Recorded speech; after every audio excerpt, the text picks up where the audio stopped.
Hello, welcome to Bad at Board Games. My name is Brad Lake, and I'm bad at board games, so you don't have to be. We are going to be looking at GameFound's CMON's new Kickstarter. I guess it's a game starter. How are we supposed to talk? Crowdfunding. There we go. We have the right generic term for what this is. Anyway, let's look at CMON's new Song of Ice and Fire tactics, and is it any good? And I'm already predispositioned to know.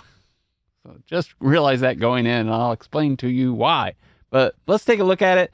Let's see what they're going to charge us for this experience in this Skirmish game that is set in Westeros and all of the, fun stuff that we loved from HBO. But let's take a look. Jumping right in, we have Song of Ice and Fire, and I'll go back up here. We have $642,000 and 3,275 backers already. 12 days left. So I feel like this came out pretty decent, but it didn't hit 1 million in the first day or anything. It's been out for a few days now. As of this taping, it'll hit $1 million easily, but I don't know if doesn't look like it's on the projection to hit $5 million or anything like that. I have not played any of the battle games of Song and Ice and Fire. I am a Games Workshop's army guy, and that's probably where some of my bias comes into play. They're saying this is a 2-player game. That's what skirmish games are. And a playtime of 60 minutes. And let's see, we got a big dragon, but that big dragon is very expensive. So let's take a look. We have miniatures, and I guess this is going to be kind of my dig at this. I like CMON miniatures when they're in a board game. When they're in a war game, I find them to be lackluster. Now you don't have to put these together, which that may be a draw for you, but when I'm building like Warhammer 40k figures or Warcry or Kill Team, or any of there are other skirmish games out there where you're actually, putting a 3D model together. The detail's so much better. The plastic is so much better. Painting it is so much easier and the paint flows better. I prefer that. So that's kind of one of my digs on these. I don't think the detail's decent, but it is not as good as something where you have to put it together yourself, because you can mold it in such a way that you don't have to worry about all those split lines and everything, and you can get more detail and more things. So there, we have that. And then, so it's a card-driven action turn. And then also on here, let's see if we get it. So you can have squads, which is very similar to Warhammer Fantasy in that sense, and Song of Ice and Fire as well. But we'll get into some of that mechanics here in a minute. If you want to, you can watch Dice Tower Tom, and I forget the other gentleman that usually is running all the behind the scenes audio. They do a gameplay of this. This is more not Tom's ilk, but the other guy that I can't remember, the younger man. I've actually had a picture with him before. $60. It's telling you it's going to save you $20 on the MSRP. I don't believe that anymore. When you look at CMON's, once it gets to retail, it is cheaper. It is cheaper than this. So this might actually end up being $50 from Miniature Market, or $55 or something along those lines. All the Marvel Zombies stuff was cheaper than the Kickstarter, and then if you buy enough, you're going to be able to get it cheaper. Now the thing that you get with all CMON stuff is the Kickstarter exclusive things. That's where it becomes worth the price. You're paying retail at $60. So we've got Pledge Without Banners. We have the Sworn Brother, which is $80. Looks like you get another box of some kind and terrain, and all the stretch goals. Yeah, so they're saying with all the daily stretch goals, you're going to save $120, and you're going to get a lot of miniatures for the retail price extra, so to speak. And then Dracarius, you get the big giant dragon for $260. So this is kind of like the big Cthulhu or the big Galactus. I don't think it's going to be, it may be that large. If you look at the miniatures, about that big. You got, this may be something close to that.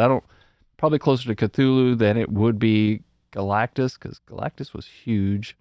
And then let's see, daily stretch goals unlocked every day at noon. So we've got a limited terrain pack.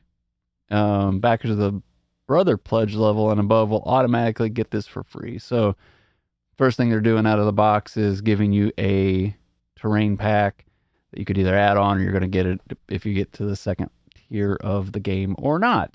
12 highly detailed miniatures. And yeah, like I said, this is where, like, for a board game, I think they make great miniatures. For a war game, I think their miniatures are subpar. But that is my opinion. And you can see the cards that are going to come with each miniature. Each miniature is going to have its attack and defense and health. And so that you're going to be able to, you're not going to have to reference a lot of rules, which could be nice. But you still may have to reference, like, okay, in this situation, what's going on in this? A lot of skirmish games do that. So there we go. Yeah, so it's just, this is what you're getting in the base. This is what you're getting for the Baratheons, and so forth and so on. You can look through this. I mean, they're really trying to make it like, look at all this stuff. But this is just, let's see, 1, 2, 3, 4, 5, 6, 7, 8, 9, 10. 10 or 11, 12. You got, so yeah, 12. You're scrolling. I'm getting so much. You're getting 12 little plastic dudes. Terrain tiles. This is another thing that I'm not a huge fan of. So, like I said, I am biased. But if you see on these boards, they're areas. So you're not doing measurements. You're just going to be like, I am this far away. I am adjacent. I can attack based on the square that I'm in. In skirmish games, this is not my favorite. I prefer a little bit of, am I an inch away or further away? There are a lot of finessing with the movement when it's just not, I'm moving 5 squares and look, you're 3 squares away from me and I can get you. I prefer that. Let me rephrase that. I prefer using a ruler or some kind of a stick that allows you different kinds of movement, all the Star Wars tactics kind of thing, versus a grid system. The grid system is not my favorite. Feels restrictive. Doesn't feel like you're battle flowing and things as much in a war game. So we've got different agendas, different objectives, and 6 round marker tracker tokens. So this is very much Warcry, and I'll kind of talk about that here in a minute. Objective tokens, so forth and so on. If you've ever played any kind of a skirmish game from Games Workshop or some of their competitors, very similar in that sense. And then we've got the giant 78 centimeter, and they didn't put inches for us morons in America. So I don't know how many inches that is, but so yeah, it's good size and it's very expensive, and they're gonna have one scenario with the dragon, kind of like they do with Cthulhu, kind of like they do with Galactus, but it's just gonna be 1 or 2 scenarios. You don't need this, even though it's really, really cool. Like, I would just like to buy that thing if I like to just have stuff on and could afford it on my walls. Take the high ground to inflict more damage. Get up in the tower, because the dragon's not going to move. Anyway, does look cool. They have the cool factor going on that. And then look at how somebody painted this bad boy. Wow. Yep. I like it. That is really beautiful. That person that did that is extremely good. They earned their money. Hopefully they got paid a lot. But yeah, but that's for the 1%ers that can paint that well and have the time to paint that well. We've got people playing it. Like I said, Dice Tower played it live. I haven't watched anybody else's review of it or talking about it. I would doubt Alex thinks this is the greatest thing since sliced bread because he's not really a battle person or anything I've seen. It's none of that's on his top 100. So there you go. Now, that's funny. They start out with the $260 one. So get everything for $260. So, but then it, like, my value rating for that is like a 1. It's not worth it. It is really, really, really, really, really not worth it. And then you're going to pay $50 or who knows what in shipping because that thing is going to be a big giant box. Now, pledge without banners. So $60 or $80. I'd probably go, I think the value is you're going to get more with the Sworn Brother. You get another box of miniatures, and then you're going to get the terrain with it as well. So for that, I think that's worth your $20. And then the shipping, is going to be, you're probably going to be $20, $30 in shipping. So you're looking at $100 for that. And then, all the add-on stuff that you could ever want. And do you need it or do you want it? That's really going to be up to you. So here's my thing with this $80. So not being a big giant fan of this, if you're trying to get into war gaming, which this is kind of like intro into war gaming, I would still recommend, I'm going to go over here. This is Warhammer 40K's Kill Team. This comes with orcs and like Imperial Guard, which are, like the World War, this particular one, Krieg. They're kind of like the World War One gas mask guys. So, I would recommend this. You can actually get this on Amazon now. Like they're saying $84, and then they had a little price thing that popped up.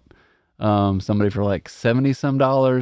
But for that, you're getting terrain, you're getting 2 squads of characters, and you're getting a good combat system. Like this is a very good tactical game, and you can keep growing on it, and you can have multiple armies, and you get to kind of like adjust it based on what you want. Now it's not, Song and Ice and Fire and the whole TV show and Game of Thrones theme, but like this is a better system.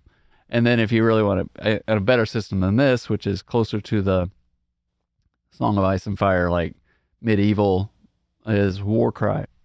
Now, this is knights against like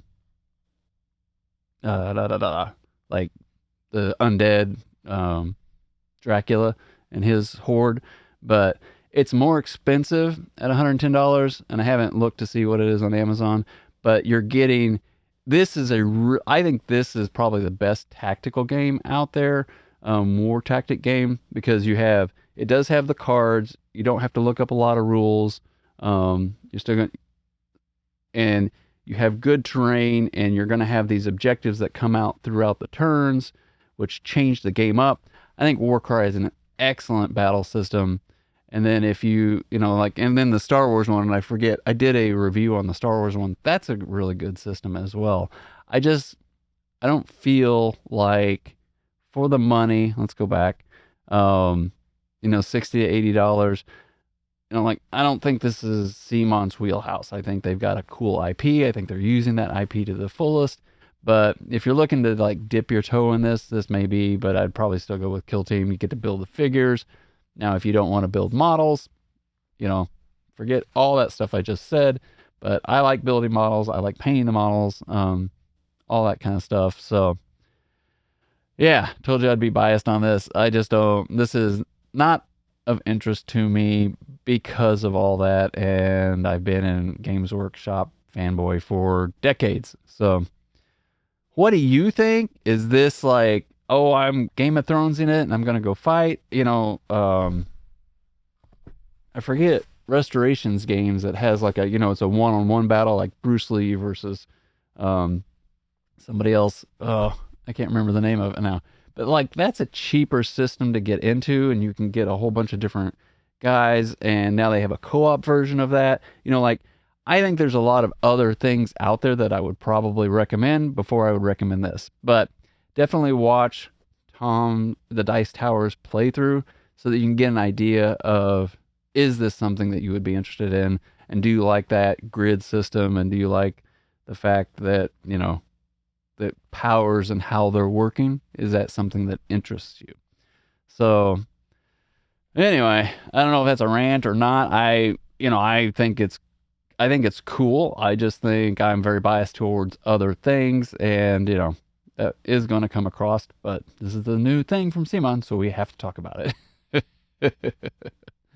Anyway, just remember, no matter how you play, whether it's solo or 2-player, with family or friends, enjoy whatever you are bringing to the table. Have a great night.